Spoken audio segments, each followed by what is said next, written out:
Did you know that sometimes depression can be like heart disease or a slow-growing cancerous tumor? It can be a silent killer, something that's destructive but is subtle enough to go unnoticed. High-functioning depression, as we call it, is pretty common among entrepreneurs. And it is nothing to be trifled with. It is the enemy of company building and of a satisfying life. Maybe it surprises you to learn that some people can experience depression without really knowing that they have it, without really noticing. So in this video, I'm going to tell you what to look out for and when to seek help. In my experience as a clinical psychologist for entrepreneurs, the type of depression that plagues high performers is the hardest to spot.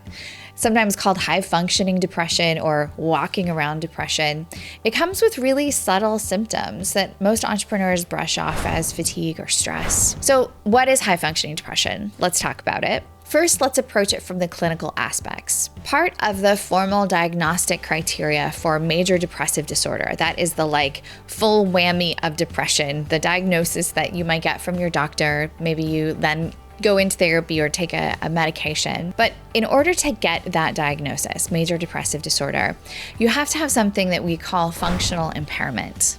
So those affected with major depressive disorder have to struggle to complete the basic tasks of their lives, like getting to work on time, brushing their teeth, taking care of themselves, their kids. And the requirement for functional impairment, I get why functional impairment is an important part of the diagnosis, right? You have to have these symptoms of depression, but they have to also be wreaking havoc in your life. I get that. That is kind of this benchmark for what is severe or significant depression. But the problem is that most entrepreneurs are basically kind of impervious to functional impairment.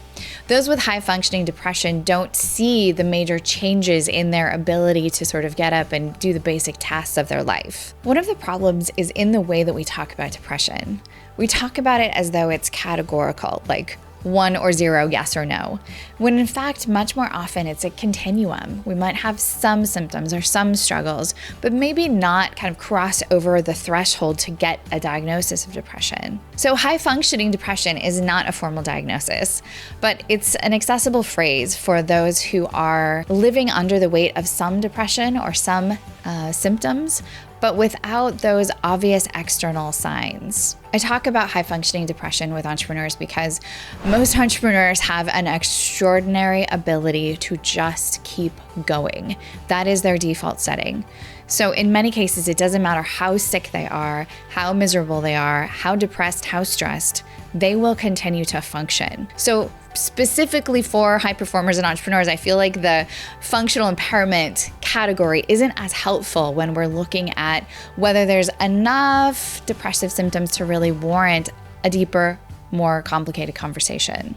Entrepreneurs are pretty extraordinary in their ability to muster motivation and maybe like a forced optimism that leads them to start ventures with relatively low rates of success instead of seeking stability in traditional employment. So most of the entrepreneurs that I work with don't have the functional impairment category until their depression is really severe. So how do you know if high functioning depression might be something that you are working through or battling, maybe on the down low, maybe silently? One sign of high functioning depression is diminished pleasure, as if kind of like the volume is turned down on your life. You don't quite feel like yourself because you don't derive as much enjoyment from your favorite activities. And while you're capable of getting things done and performing the tasks, maybe you feel a little bit like a zombie while you're doing them. A few specific examples of this diminished sense of pleasure or numbing out is that maybe you have an appetite, but food doesn't taste as good. Maybe you have some interest in sex, but it just isn't that pleasurable. You stick with your hobbies or your workout routines, but not as often, not as joyfully, not with as much vigor or satisfaction. Maybe you're sleeping okay, but you just don't feel very rested. You kind of wake up tired. You may have a hard time making decisions, even simple ones. Maybe the sense that your brain is like moving in slow motion, that it's not quite as efficient or as effective as you're used to it being, as it typically is. Maybe you have some energy to spend time with friends and family, but you feel kind of disconnected, like a little bit Again, sort of in slow motion, underwater, a little numb, like there's a bit of a barrier between you and everyone else. This set of symptoms can be related to a variety of things. It can have something to do with your thyroid or your hormonal balance, how you're sleeping, the presence of significant stressors, maybe grief in your life. So if you are feeling a little out of it, blah, numbed out, I'm not saying that you have depression, but I think it's at least worth entertaining the question. I think the stereotypes surrounding depression kind of call out extremes. We expect depressed people to eat nothing or sleep all day. We expect them to have like irrational outbursts or just not be able to do anything. And not all depression looks like that. It is, of course, normal to have bad days or to experience bad moods or periods of fatigue, times when you just don't feel like yourself. But if you're concerned that these low points are becoming more frequent or more and more days feel gray, feel like you're not fully present, it may be worth some deeper attention. One of the strategies that I like that you could just do at home is to keep a journal. And it doesn't have to be like a Dear Diary where you track everything that happened in your day or every thought or feeling that you've had.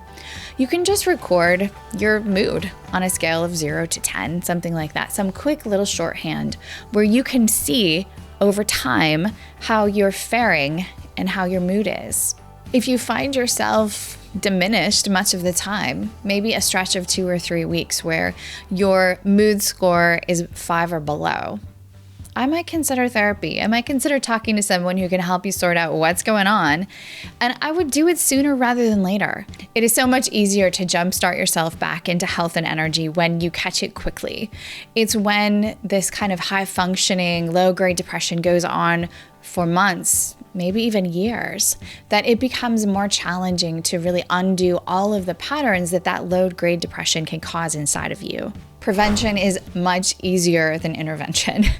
So it's much easier to engage in a structured, reflective dialogue with a therapist before things go south. So while it might be a little bit difficult to spot and diagnose high-functioning depression, it can be a little shadowy, a trained mental health practitioner should be able to help you sort out what's going on with that low mood. Entrepreneurs justify speaking coaches, leadership coaches as business expenses. That makes great sense. I would also add in some kind of mental health care as a business expense because you, of course, are your company's greatest asset. Your ability to show up well with great amount of energy and focus is what is going to be one of the most important factors in determining the success and growth of your company. So don't skimp on your own mental well-being. Don't skimp on the mental health care. It is absolutely appropriate, in my perspective, to include that as part of the cost of doing business, part of the cost of the company investing in you to be successful. As usual, please subscribe to the channel to keep up to date with new videos and let me know what you think in the comments.